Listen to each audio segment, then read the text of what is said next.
All right, everybody, welcome to the Horn Takes podcast, your Texas football and baseball talk destination. I am Sean Redfern. It is Friday. It is college football eve because college football is supposed to be played on Saturday, but today's a sad one, folks, because there is no Texas football tomorrow. I love that this team gets a bye week to get healthy, get prepared for the Red River Shootout, start getting prepared, not so much the team, but the coaches for the University of Georgia in a couple of weeks. But I hate that I cannot watch my Longhorns on Saturday. I'm just going to have to rely on probably the last pool weekend of the year. I got 60 Coors Lights in my shop refrigerator. I got a pool. I got TVs out by my pool. I'm just going to turn on football. I'm going to drink close to 60 beers and then we'll just see what happens. I'm going to cook some fried fish and some red beans and rice. That's what I do. When I'm sad, I eat and I drink 60 beers. Today we got Trace Otra games. And we'll have a special guest, folks. CJ Vogel from On Texas Football sat down with us earlier this week. We'll have that segment. And then we'll do the final installment of Trace Texas thoughts for this week. It's a pretty interesting one. Check us out on Twitter, TikTok, and YouTube. If you just like to listen to podcasts, check it out at Apple Podcast, iHeart Podcast, Spotify Podcasts. You can also find all the episodes at horntakespodcast.buzzsprout.com. Let's get into the show. Trace Ultra Games Week 6. Folks, this is probably the worst slate of games I have ever seen, probably in my life, but definitely since I started doing Trace Ultra Games. And I believe I've been doing Trace Ultra Games for a little over 2 seasons now. I think I started doing them at the tail end of the 2022 season. I did them all last year. And of course, we're doing them now this year. Not a lot of good games. The only game between ranked opponents, number 9 Mizzou at number 25 Aggie. Aggie's a 2.5-point favorite in this game. I don't know how if you just look at the numbers, just look at the rankings, it's the best game of the weekend. I don't know how the best game of the weekend gets an 11 a.m. kick. At least it's not on Fox. It's on ABC, ESPN Plus. Aggie coming off of their annual win over the Hogs in Jerry World. They're sitting at 4-1 on the season. Mizzou is undefeated, but they've looked pretty average against the 2 Power 5 teams they've played. Boston College had a pretty good lead on them that they kind of pissed away, and kudos to Mizzou for pulling it out. And then I don't know what happened in the Vanderbilt game except for the fact that it went into overtime, and I think pretty positive Vandy missed a field goal in that overtime that would have tied it.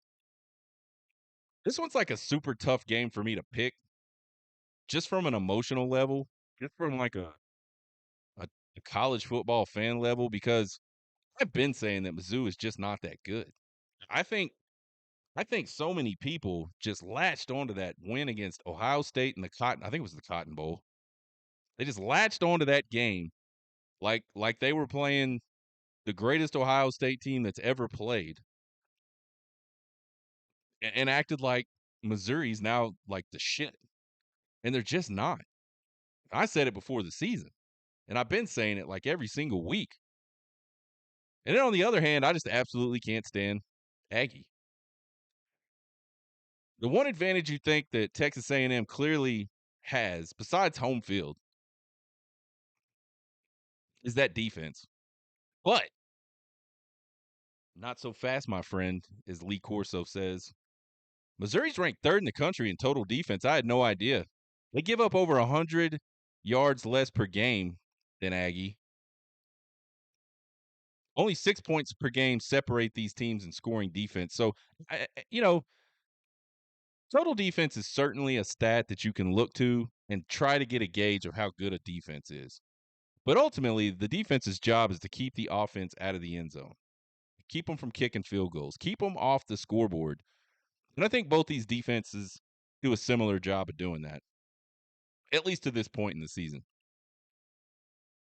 I think where Mizzou has an edge over Aggie is offensively, it's particularly the quarterback position. Brady Cook, pretty good quarterback. Not saying anything about the kid from Aggie that might start or Wegman that might start, which who knows what's going on with that. One of them's going to start. I'm not taking anything away from them, but if it's the younger, if it's the, I can't think of his name. Was it Martell or Tartell or Tart? Or, anyway, the kid that's been playing quarterback for him the last couple weeks while Wegman's been out, he's just inexperienced. And in big games, that can make a huge difference. Mentioned it before. I really do think the wild card in this game is Kyle Field. Brady Cook made some comments in the media earlier this week that are sure to get the 12th man all the hell fired up. He said that the crowd noise they listen to in practice is louder than any stadium he's ever been in. And I don't know. I don't think he's been at Kyle Field. Kyle Field's a big place. There's a lot of folks. And if you, I think the thing with Kyle Field is if you go in there and like take him out of the game, it's just as docile as any other place. But if you let it be close or you let A&M get some momentum, that place, it's pretty loud. I don't, I think the question is, will Brady Cook and that offense be ready for 105,000? We'll see. See at 11 o'clock. The good news is, I guess it's 11 o'clock. I mean, half the students will probably still be getting out of bed. Maybe not. I'm really not impressed with that A&M win over Arkansas. Oklahoma State beat Arkansas in overtime. I keep hearing all this stuff about Arkansas, man. You just can't. I'm not saying they're not. I'm not saying they can't beat people, but like anybody can beat people. I'm just saying, like, if you're going to look at that Arkansas team, you're not that excited about that Arkansas team. We mentioned it before. A&M can't decide who the quarterback is, and I don't think Elko just says a lot of weird shit. I don't know if he even knows who the quarterback's going to be. On the other side, I am certainly, again, not impressed at all with what anything Missouri has done. They have not lived up to like even a shred of the hype that they had coming into the season. But here's the deal, man. I think they have a better roster than A&M. I think they have a better team than A&M. I hate Eli Drinkwitz, but I like him more than I like Elko. I think Missouri finally goes on the road and plays like a top 10 team this week, and they get a road win over Aggie. I think it's going to be close, though, 27-20 Missouri. And then after that, I was like, what the hell game am I going to talk about? So, I studied hard trying to find a game to talk about. And then this one popped out at me. Number 10, Michigan at Washington. It's a rematch of the 2023 national championship game, although that Washington team not anywhere near, actually both teams not anywhere near the same team that they played, that played just a few months ago. Washington, surprisingly, is a 2.5-point favorite over the number 10 team, unranked Washington. 2.5-point favorite over the number 10 team in the country. This will be on 6:30 p.m. on NBC. By this point, I'll be 60 beers in at least or close. So this one should be a doozy.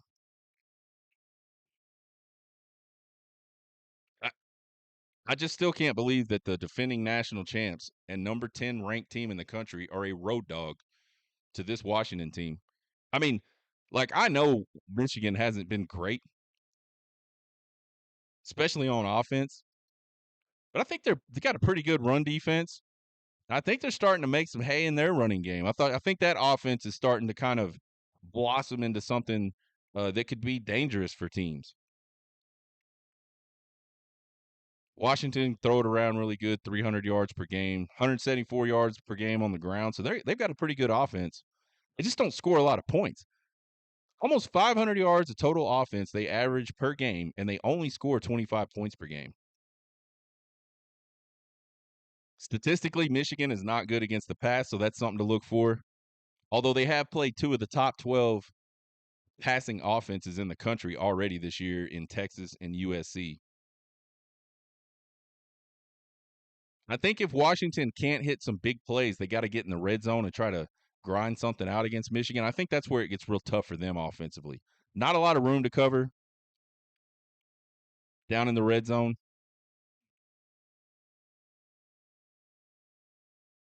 I think this Michigan team is starting to build their confidence. They got an early season shit kicking by the Texas Longhorns at home.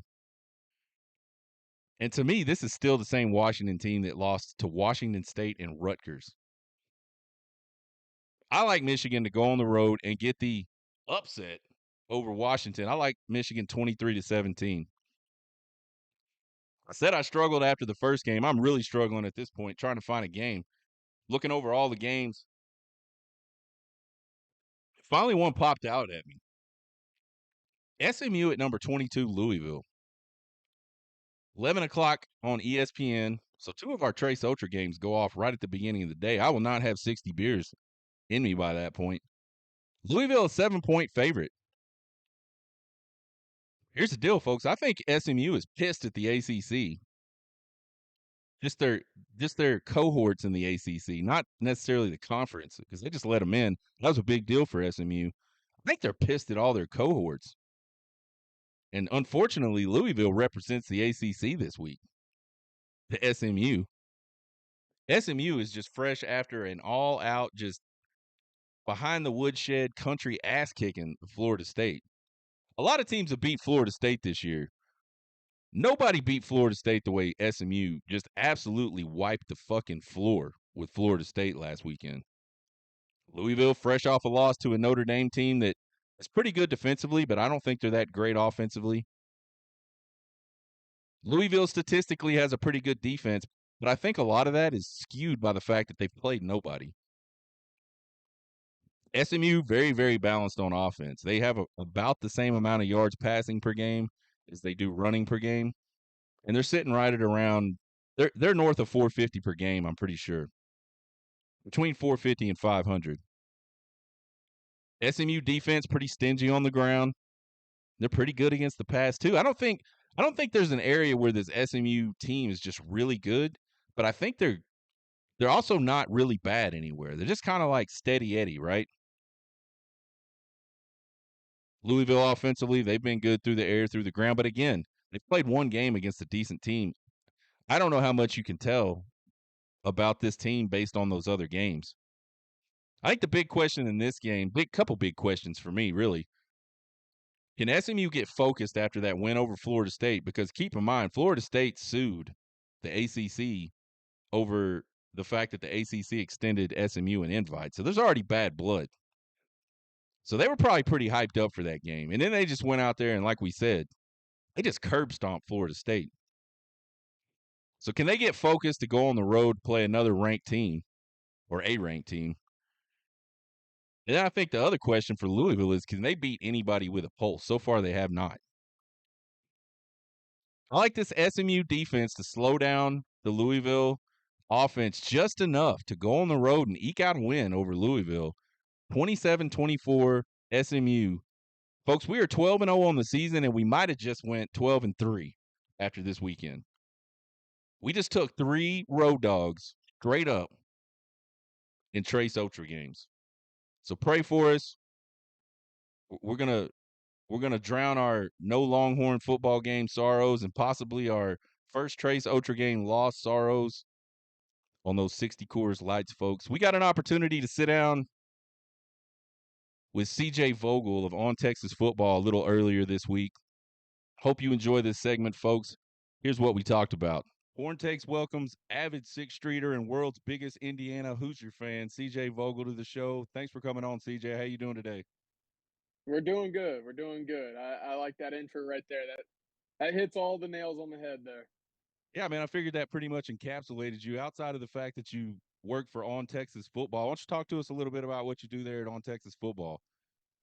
Oh yeah, well, it's a fun year whenever Texas is winning. Of course, with recruiting going as well as it is, and Texas, trying to continue its path to national championship. All news, updates, recruiting intel. We got it all at ontexasfootball.com and on the YouTube channel.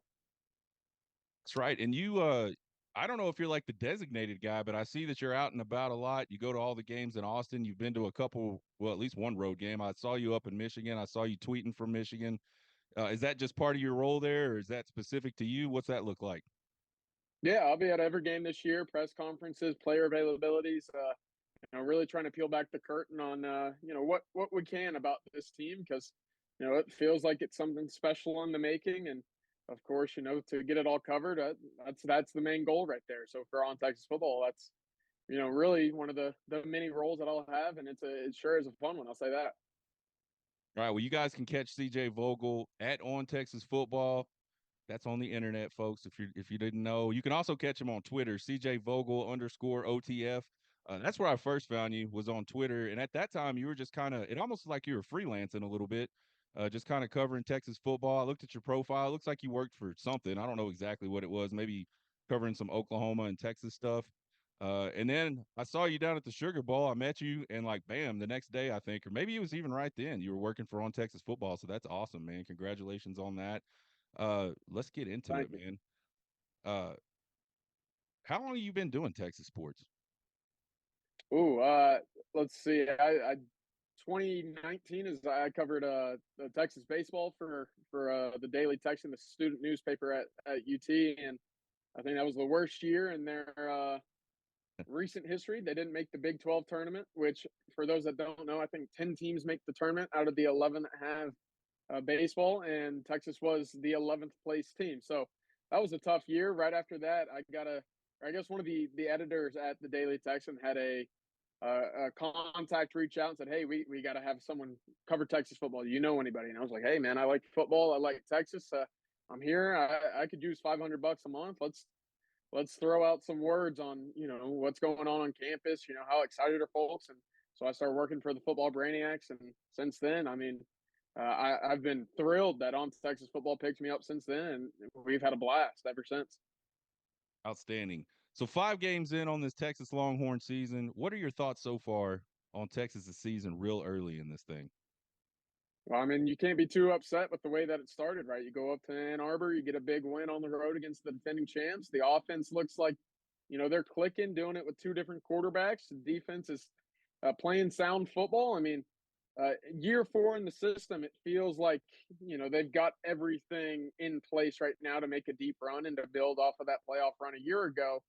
Right now, it's hard to find, one area of concern, really. Maybe injuries at running back, maybe that running game not being as explosive. But overall, I mean, quite the start through phase 1, as Sarkisian said. So I'm thrilled with the way that things are going at the moment. Yeah, we go back to last summer for me, and we started talking about, and I don't do this year round, but I try to start cranking it up in the summertime, and I do a little baseball stuff as well. But we started talking about 2023 was a really big year for Steve Sarkisian because we felt like at that point he had a couple of really good recruiting classes under his belt, and he had continuity in the coaching staff, and now it was time to go out on the field and actually do something. And man, they really had an outstanding season. No Texas fan could be too sad about what happened last year. Was disappointing to lose that Sugar Bowl game because I think we kind of let it slip away from us. I think you go back and look at both losses last year, not so much what the other team did, and not to take anything away from those teams. They were both good that day for sure. But I felt like we just put the ball on the carpet at the wrong times in that Sugar Bowl. It ultimately cost us. But overall, really great season. He's parlayed that into another good recruiting class. And now the talent on this team. I said the other day, I was talking about it. I don't think I've ever seen a Texas team that just up and down the roster is this talented. They are a Lamborghini almost everywhere. It's crazy, and that's what the overall accumulation of talent will do for you. We talk about stacking talent in these recruiting classes, and you go out and you get top 5 classes and back to back years for Sarkisian. You're starting to see that benefit and that payoff, and when you combine that with going out and adding some top end level guys out of the portal, well, you got yourself a pretty good football team. So for Sarkisian and them to walk into Tuscaloosa a year ago and come out with the win, that was a big building point for this program. Of course, it was pretty ugly in 21. It wasn't much prettier in 2022, but you saw the steps. And then finally, what we saw a year ago, coming home with some hardware from Dallas, going to the playoff. That's really what you wanted to see from Texas, and really what you hadn't seen under the previous two coaching staffs of basically the year in, year out approach. And right now, I mean, you're certainly continuing to see the steps ranked number 2 in the country. Yeah, I think, you talked about the prior two coaches. I think Tom Herman was a good recruiter in the sense that he could build some pretty good classes, really highly rated classes. I think he was a little bit better than Charlie Strong at that. But I think where Herman failed and where Strong failed, they weren't able to build a culture. And that is something that you can tell 100% clearly. It's obvious that Steve Sarkisian has come in here and just completely changed the way the players inside this program approach their day to day, approach the games, approach everything they do, and it's paying off huge.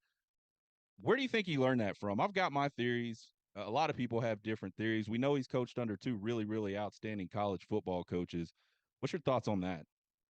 I think it all stems from going to the Nick Saban School of Coaching, right? He had stints at Washington and USC. He dabbled in the NFL for a little bit, but really to get where you want to go in the college football world, there's no better place to stop in than Tuscaloosa. And you could point to Lane Kiffin and what he's done to turn around Ole Miss. Obviously, Kirby Smart at Georgia with the way that they've been able to become kind of what I would call the modern day, even in the last like 3 or 4 years, gold standard of football with two national championships. And yeah, right now, I mean, you look at the common theme there, it's been kind of that discipline, that locker room chemistry. And for Sarkisian to pick up bits and pieces of where he's failed and where he's had success and to put that all together, I mean, we're seeing it in Austin currently. They're having a heck of a season, and it all stems from having those leaders in the locker room kind of stand up and be that team oriented push right now from within. Yeah, it seems from the outside looking in, it seems really simple, but I think a lot of people in a lot of aspects in life really fail at that. Just finding the places where you failed in the past, finding ways to fix those things, putting it all together and move it forward. Steve Sarkisian certainly on a roll with that right now. You mentioned, not a lot of concerns on this team, but you did mention the lack of big plays in the running game. What do you kind of account for that? Like, how do you account for that? What do you think that stems from? It's interesting, right? You'd expect the CJ Baxter, his absence this year to have played a role, and to an extent, it hasn't because Texas is still averaging over 200 yards rushing through 5 games this year. But you're not seeing the big plays, and I think that's where you'd see like maybe the yards per carry, yards per attempt to really start to indicate a difference from a CJ Baxter led running back room to what it is today. It's maybe the lack of continuity from Blue to Wisner to Gibson. Maybe Wisner and Gibson they've only had about 30 combined carries coming into the season, and all of them were Trey Wisner. So it's some inexperience in that as well. Are they hitting the hole hard? Are they hitting the right hole? Are they hitting where the play's going before the hole originates? I think that is something that film will tell you a little bit closer of a story in whenever you have like some of those end zone views and you're able to kind of dissect it from that angle. But it's a couple things, and I think at the end of the day, they are missing a CJ Baxter. They are missing a guy with kind of that larger frame that can grind in and out, in between the tackles for the end of the games where we see the speed really come into play for Jaden Blue. We've just yet to see him really get loose at the moment.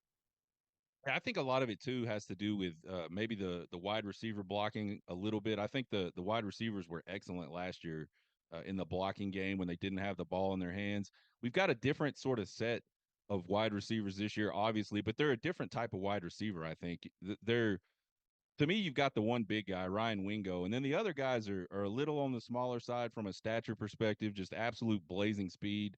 I said on the show the other day, I've never seen a group of wide receivers that almost every single one of them can take the top off the defense. So from a Right. defensive perspective, you're like, where's this going to come from? You have no idea. They're all so versatile, but I think that might play a little factor. And that's just me watching from the side, obviously on a TV broadcast. It would be great to be able to get a hold of some of that film and just kind of really see what that looks like. But I can't get it. Steve Sarkisian told me no. I don't know why. No, they keep that under wraps. Yeah, I'll I don't tell know you why. that. Now, listen, NFL lets all 22 go everywhere. Anybody, anywhere, at any time can get an all NFL 22, and I want that desperately in college. Yeah, it would be pretty sweet. let's switch gears a little bit. Let's talk about this quarterback deal, man. Arch Manning obviously comes in and he's played. I think he's played. I think everybody knew he was good and talented and all those things, but I think he's played much better in his limited role this year than anybody really could have expected. You look at you line up their stats next to each other. They got almost the same exact amount of completions, almost the same amount of attempts, and Arch Manning's a couple hundred yards further down the field than Quinn on yardage and one more touchdown. What do you see as the biggest difference right now between Arch Manning and Quinn Ewers? Well, one of them had to play the defending champs, right? I think that plays a little bit of a role. There's a bit of a difference in defense from what Quinn had to do. I know Colorado State not the best defense, but you look at what he had to go against Michigan. That's one of those reasons. But the other one is I think there's a proclivity there for Arch to just say, "Hey, we're going to air this thing out." Where Quinn, I think, is a little bit safer with the football. He likes to take some non-risky throws to the check downs. He likes just being able to methodically move the football down the field. And I think that'll come to an extent with Arch, but you certainly saw it against UTSA and you definitely saw it against ULM. He likes throwing the football deep, and that's not a bad thing, especially when you have the deep ball accuracy and touch as an Arch Manning. But at that same point, it kind of brings you closer to that boom or bust kind of teeter totter. And we saw the bust with the two interceptions, right? One of those probably should have been caught, but the first interception probably inexcusable for Steve Sarkisian in the way that he coaches quarterbacks. So at the end of the day, you see the big plays, and I do wonder with the success that Arch had in his 2.5 games as the quarterback, does Texas start opening it up more and more for Quinn vertically down the field? I tend to think so because it was so readily prevalent whenever Arch was at quarterback that it wouldn't necessarily change with Quinn coming back. Yeah, it's interesting that you say that because I said the same thing. I wondered. I wonder. Actually, I had Kyle Umling on the show the other day, and we were talking about this, and I said I wonder if Arch's success down the field doesn't maybe cause Quinn to maybe address the game a little bit differently because I think you're right. I think the deep ball has been there, but they're just completely opposite in the way they approach the play. Quinn's going to look Quinn's going to look short, intermediate, and then look downfield. And Arch is looking downfield and then checks down from there. It's just my really amateur sense of the way it goes, uh, but I It's wonder, an interesting triangle, right? In yeah. terms of reads and one's short to long, the other's long to short. I agree 100%. Yeah, and I think it'll be interesting to see, whether that happens with Quinn, whether he starts to open it up a little more because he's seen the success. And then I think the opposite is true. When we do see Arch later on this season, because we will, and as we see him in 2025, did he learn some of the short and intermediary stuff from Quinn? What does that do to round out his game? I think it's an interesting dynamic. Love both these guys. I think Texas can win with both these guys. Obviously, you like the experience that Quinn Ewers has. And like you said, his ability to just get the ball out, get it down the field, and let those guys make plays. To me, he seems more like of a and I don't mean this in a negative way, but he's just bus driving the offense. He knows what he's got out there. He knows the weapons he has. He just needs to get him the ball, let him play. Arch is like, I like to throw the ball deep, man. It's like the little kid at the Little League World Series that says I like to hit dingers. That's Arch Yeah. with the deep ball for sure. Yeah, it's a You it's a meant point guard and a guy that takes over the game, right? It's a yeah, distributor and it's a guy that's saying, "Hey, I'm shooting 30 times," basically. absolutely. Well, Texas is lucky, obviously, to have both of them. It's really incredible. I mean, honestly, you could make the argument, I think, that Arch Manning is like a top 5 SEC quarterback right now, and he's the backup at Texas. You Yeah, get pushback from places, but I think you can make that argument, and it'll stick a little bit, which is pretty phenomenal if you think about it. it's Uh, crazy. What a luxury, right? sure, it's tough to lose when you got that. I mean, if there's a lot of teams in the SEC, if they lose their guy, they're done. And Texas obviously doesn't have that. You mentioned hard to find negative things. What do you think is the biggest weakness in this Texas team today? Ooh, that is tough because you're sitting at a top 10 defense and a top 5 offense at the moment. So to be super picky, I mean, you could probably point to again the lack of explosive run game. If for whatever reason you're playing in bad weather, can you rely on moving the football through the ground? Can you rely on stopping the football through the ground? I think that was another issue in which Texas against Mississippi State was maybe a little exploited, uh, not getting off the field on early downs. But again, you're seeing game plans against Texas kind of start to move towards ground and pound. Let's chew some clock. Let's own the time of possession. Let's limit possessions. And if that's going to be the case, that's great because, again, I think there's not enough opportunities for an opposing team to score on Texas's defense versus the Texas offense being stopped by a similarly ranked defense. So I like the way that this team plays football. Turnovers have been an issue. I won't lie. I mean, 2 turnovers from Quinn, 2 turnovers from Arch, both in the same game. You've lost 3 fumbles this year. That can be cleaned up because, again, you're going to a stretch now where turnovers are going to be probably the biggest determinant in winning or losing a football against Oklahoma and Georgia. Yeah, absolutely. I kind of worry a little bit about that leaky run defense. I think when there's certain personnel in the game, they're a little bit leaky. They're not very sound. They're making a lot of big plays, but they're making it through just athleticism and just having better players, right? I think they're going to have to get a little more sound because I think as you start to play some better teams, those little 7, 8, 10-yard runs that get leaked out on them can turn into 60, 65-yard touchdowns really quick. And we saw Michigan beat a USC team basically on 2 or 3 different runs where they just got loose and took it to the house. So I think that'll be important to sort of clean that up.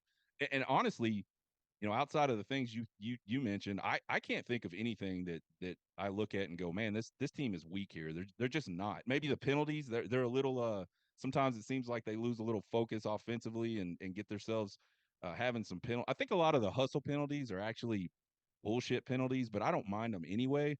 But the false starts and things like that, got to clean that up because those will kill a drive, honestly, pretty quickly as well. So, we're 5 games in. We got Red River Shootout coming up. We got Georgia coming up, and then there's kind of a lull. I guess you could say a lull. It's still SEC ball. You don't ever want to go in and act like you can go win all the games. But how do you see the rest of the season playing out for Texas? Well, it's great right now that you finished phase 1 and still control your destiny, right? You talk about the 12-team playoff. You talk about, for Sarkisian specifically, wanting to get to Atlanta for the SEC championship game. That's all ahead of you, right? You've only played 1 SEC game, but you won it not playing your prettiest and you come away with a 22-point win.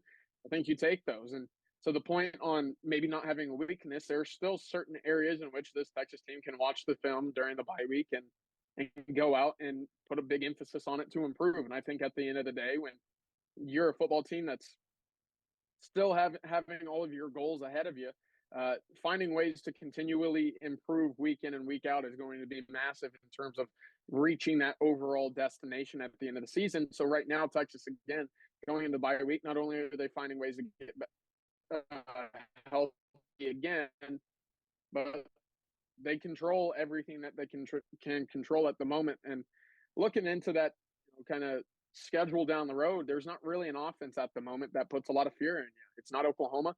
Georgia's not looked great. I don't think they have explosive weapons as they've had in the past. And beyond that, it's not Marcel Reed. It's not Connor Wakeman. Could it be a Taylor Green? Sure. But if you let him throw the football, he's going to turn it over.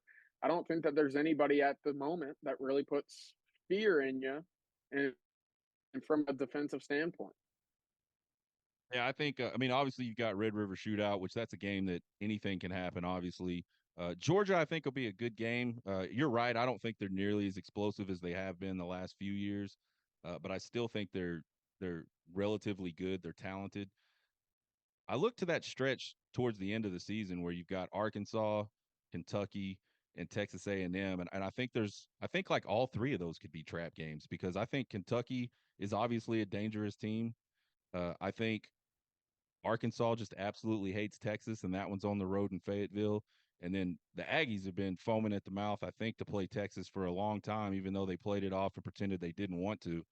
They've been wanting to play Texas for a long time, and they get them in College Station. So a lot of bumpy spots that there could be. But I agree with you. There's not any teams that just outright scare you because I feel like this Texas team can win in a lot of ways. I feel like they can play a defensive game and pull it out with some offense late if the offense struggles. I feel like if the defense struggles, they can go toe to toe with any offense in the country and score a lot of points. And those are the type of teams that are able to kind of go on and win championships. Red River Shootout coming up. First of all, CJ, are you a Red River Shootout guy or are you a Red River rivalry guy? Nah, it's the shootout. Always will be. That's right. Man, I've been seeing RRR all over the damn Twitters, and I'm like, what is going on? This is the Red River Shootout. Y'all got to get this straight. Yeah. I actually did a segment on my show that's coming out later this afternoon about that. Got to get that straight. All right, that's perfect. You're my man on that. Give us your thoughts on this game. This will be an interesting one, right? How quickly can Oklahoma get up to speed with the young freshman new quarterback? What kind of weapons will he have available to him? We know that they've been dinged up just as Texas has in the run game and their passing game. I mean, probably even more so with 4 or 5 guys sidelined each week. That offensive line not good. That defense I think is pretty good, but they allow a lot of yards. Right, Auburn I think was north of 500. The difference is Oklahoma is one of the most opportunistic defenses that you'll find in the entire country, and we saw it a year ago. Texas doesn't take care of the football. The avenues for Oklahoma to win just get wider and wider, and that's something that you have to eliminate from the jump. Yeah, absolutely. I think the scariest thing to me about this Oklahoma team is the Brent Venables defense that, like you said, they give up a lot of yards, but then they just find ways to take the ball away. And Brent Venables really has always had defenses like that where they just find ways to take the ball away. So I, Yeah. I, I think protecting the ball, it's kind of cliche to say that because really you should protect the ball every game. But I think there's specific games where you really have to protect the ball. And I think this is one where Texas absolutely needs to be clean if they want to come out of there with a win like I think they should get. Now, if they turn the ball over, they almost won it last year. If they turn the ball over, I still think they can win. You just make it so much harder on yourself. Why do that? Let's go crush their faces in and win this one big time and all party at the state fair, right? That's exactly how it should go. I mean, again, a year ago, you had 4 turnovers, really, right? The 2 picks, you had a fumble from Quinn, and you had the 4th down and one, the 4 attempts at the goal line where you didn't score. So look at it from the sense that if you score on one of those drives, well, that game probably has a completely different complexion. And also the timeliness of those turnovers going into your end zone, coming out of your end zone at the 1 yard line in that midfield. It's never an easy time to turn the ball over, but especially when you're close to putting points on the board. I mean, it's tough to win those games. Yeah, I think the other thing that really stood out to me about that game last year was we gave up a touchdown right before the end of the first half. We gave up a field goal at the start of the second half. And then there was obviously the final drive where they gave up the go ahead touchdown. They didn't win a lot of places where you need to win football games as far as situational football goes. Not a great slate of games this weekend, CJ, but talk to us maybe about 3 games to watch this Saturday. What 3 games are you watching? Well, man, I mean, I'll tell you what, this is a big test for Missouri. I know some folks might not want to hear that, but you go to College Station, you've not yet looked like the top 10 team that I think many folks expected to come into the year, right? You go to overtime at Vanderbilt, you almost lose to Boston College. You win by 6, and it wasn't too pretty in that second half. And for a team with the old veteran quarterback and one of the best wide receiving groups in the entire country, this should be a game that you win. Yet you're coming in as the underdog, and a lot of folks are doubting you right now. So for Eli Drinkwitz, this is a pretty big prove it game for me in Missouri. I think you have to win this game if you want to be, kind of taken seriously moving forward as a top 10 team. I think that Washington Michigan game is pretty interesting because I think Washington actually is favored in that game as well. And so you start looking at kind of the makeup of that Michigan team and what it kind of really shakes up to be following the Texas game. Well, we saw them make the switch at quarterback. They beat USC at home. Washington, a lot of turnover, a lot of new faces there. It should be a game that Michigan wins, on paper, even with the maybe deficiency at quarterback. But this is going to have to be one where, again, your defense kind of sets the tone, carries the load, and you look at it in a sense that your running game just has to take over and win the ball game individually for that offense. That's pretty interesting. I do 3 games every week. I call it Trace Ocher games. Uh, I had those 2 games on my Trace Ocher games, and I mean, it took me forever to find a third, but I ended up with SMU going out to Louisville. I think Louisville's Ooh. ranked 22nd. SMU's coming off that big win over Florida State.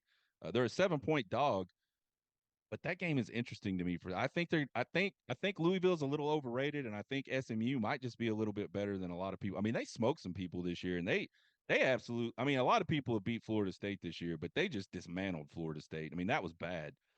So I don't know. Yeah, I'm interested in that one.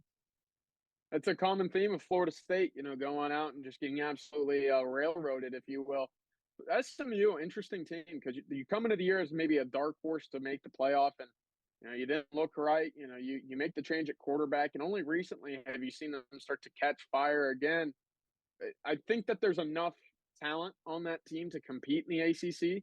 Maybe not necessarily with the Clemson in the trenches, but with the way that they've kind of built their team out of the portal, it's basically just taking everybody's leftovers. In Oklahoma, Texas, Arkansas, guys that wanted to come back home to play in Dallas. Well, you start looking at some familiar four-star names in that roster at the moment, and it certainly makes sense to see why they've been winning games that they have. But again, that quarterback change has been interesting and almost sparked a whole another life into that team after what had been a pretty sluggish start to the year. You touched on something that's interesting. I don't think a lot of people think about. SMU's right there in the heart of Dallas. Tons of talent right there in Dallas. A lot of these guys leave Dallas to go to those big programs you mentioned, and then things don't work out for whatever reason. They want to come back home. There's an opportunity for SMU to bring a lot of guys back that now have some experience in Division I football programs, maybe even some decent playing time in those Division I programs, and get them in theirs and really build SMU football back up. It'll be kind of, and now they're in a Power 5 conference, although who knows how long that's the case, but today they're in a Power 5 conference. Yeah. It'll be interesting to see, maybe in 5 years what that SMU football program looks like.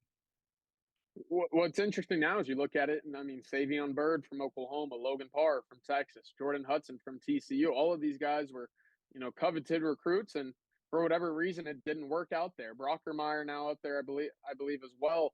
It's again kind of a hodgepodge of leftovers that have made a pretty darn good team, and they're all returning home for the most part. But they do a good job of representing, being the representative of Dallas in college football.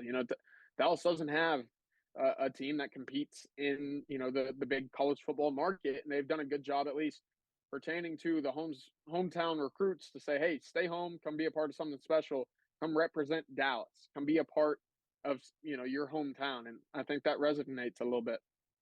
Yeah, program to watch, I think, in the future. CJ Vogel of On Texas Football, we absolutely appreciate you joining us today. Have a good one, man. I really appreciate you having me on, brother. This has been a blast. Yeah, man. Hopefully we'll see you up in Dallas for Red River Shootout.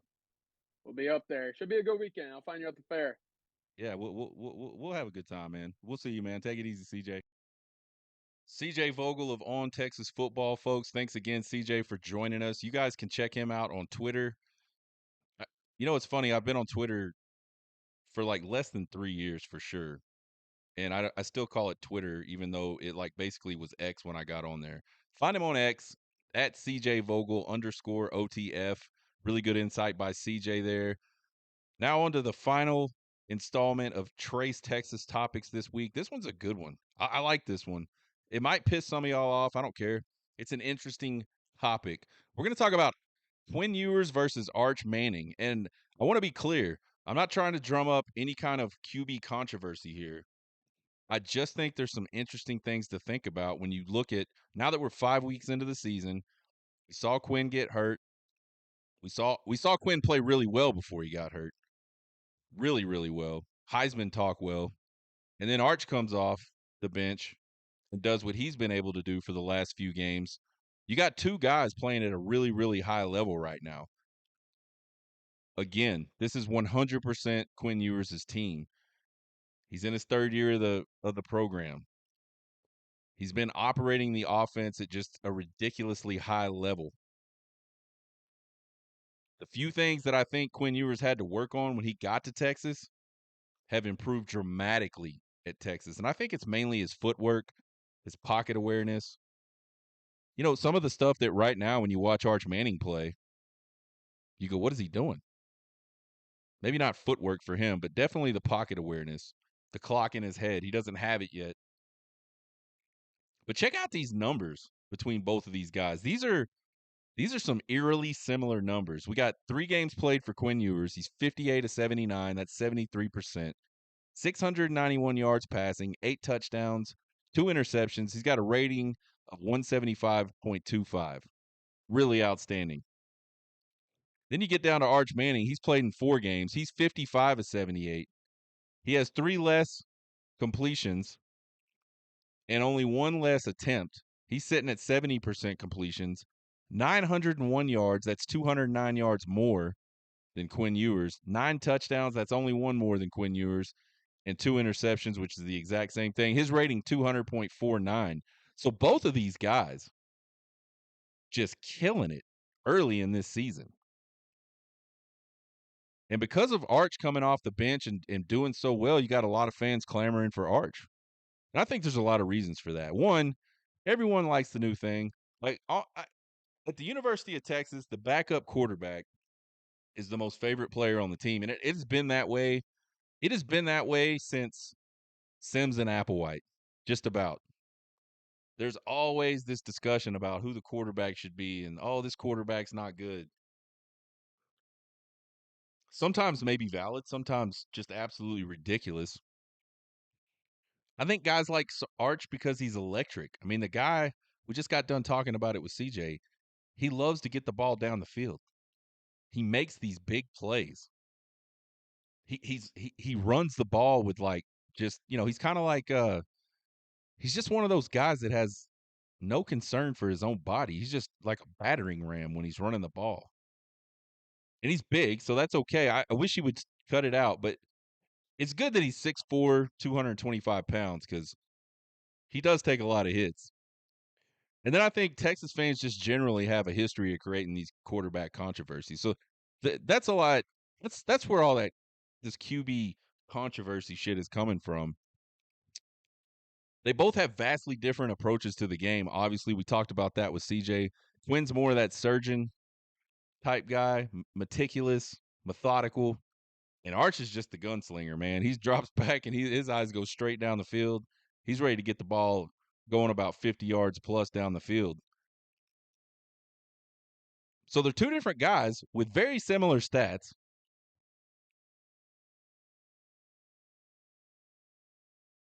I think the people that are clamoring for Arch are just kind of missing the details. They're missing the fact that Quinn's been here 3 years. He's comfortable in this system. And by the way, I think Arch is comfortable in the system. I think Quinn's mind is just working a lot faster right now than Arch Manning's. And Arch Manning is getting away with a lot of stuff that he wouldn't get away with at other schools because he has a really good offensive line. And he has a really good set of people to throw the ball to.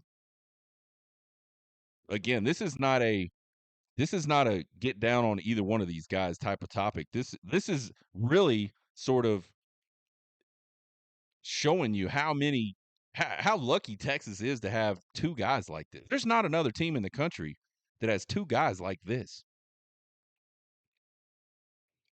But I think what's even a more interesting question than who should be the starter, which people are having, which is just crazy to me, is does Steve Sarkisian have the sit my struggling starter for my outstanding freshman quarterback during a pivotal moment in the season in his tool bag? In other words, does Steve Sarkisian have it in him to make that type of decision? And y'all know exactly what I'm talking about. That's what Nick Saban did at halftime in the 2018 national championship game against Georgia. Jalen Hurts was 3 of 8 for 21 yards in the first half of that game.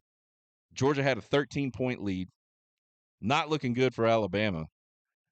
In comes Tua in the third quarter, and this guy goes 14 of 24 for 166 yards and 3 touchdowns. You want to talk about a monumental decision. I'm going to sit Jalen Hurts, a guy that's in the NFL right now as a starter, for a freshman. He's good, but he's a freshman.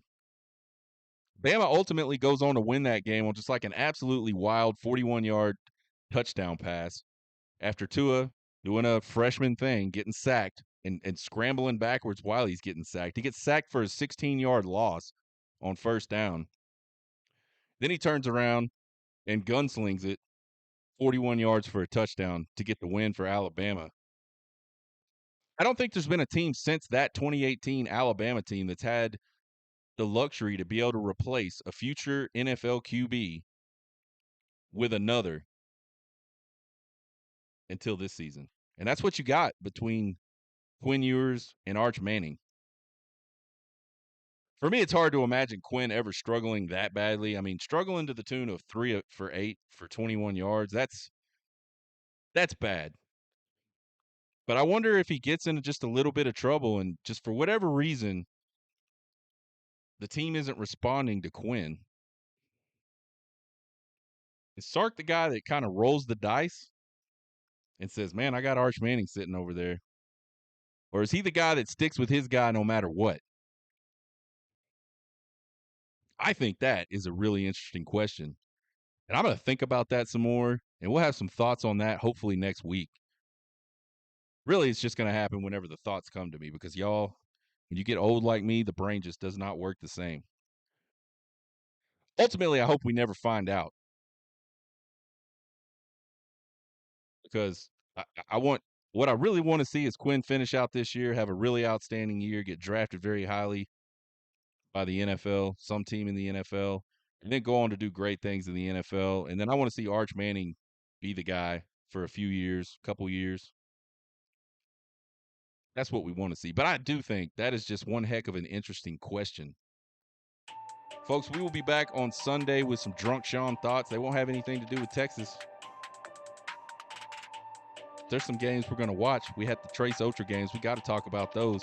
We'll kick off Red River Shootout Week. That'll be exciting. I'm still trying to get Mike Hardball Harge on the show next week sometime to talk some Red River Shootout. Find us on Twitter, TikTok, and YouTube at Horn Takes. Give us a subscribe. Give us a follow. Won't cost you guys a thing, but we sure appreciate the support. You can email me at horntakespodcast@gmail.com with all your questions, comments, concerns, and criticisms. I love them all. We're at the weekend, baby. Let's have a good weekend. Let's get ready for Red River Shootout. Let's get healthy, Texas Longhorns, and then let's get ready for Red River Shootout. You guys get hooked.